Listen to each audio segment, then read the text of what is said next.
नमस्कार, मी सेजल आणि तुम्ही पाहत आहे संध्या लाईव्ह। पुण्यात सुरू असलेल्या विविध बांधकाम प्रकल्पांमुळे शहरातील धुळीचे प्रदूषण मोठ्या प्रमाणात वाढले। प्रदूषण रोखण्यासाठी महापालिकेने 208 बांधकाम प्रकल्पांना नोटिसा बजावून काम थांबवण्याचे आदेश दिले होते। मात्र यातील केवळ 40 ते 50 प्रकल्पांनी आवश्यक उपाययोजना केल्या असून उर्वरित 150 हून अधिक प्रकल्पांनी कोणतीही पावले उचललेली नाहीत।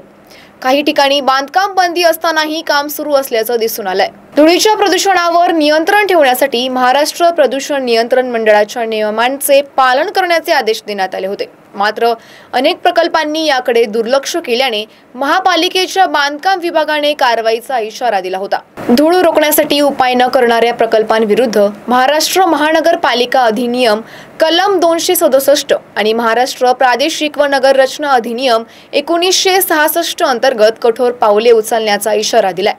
महापालिकेच्या अहवालानुसार उपाययोजना करणाऱ्या प्रकल्पांना परवानगी देण्यात आली असली तरी उर्वरित प्रकल्पांचे काम अद्याप थांबवण्यात आलेले नाहीये। या पार्श्वभूमीवर पुणे महानगरपालिकेने उपाययोजना न करणाऱ्या प्रकल्पांचा अहवाल मागवला असून पुढील कारवाईची तयारी सुरू असल्याचं अधीक्षक अभियंता राजेश बनकर यांनी स्पष्ट केलंय। अशाच माहितीसाठी आमच्या संध्या न्यूज चॅनलला सबस्क्राइब करा।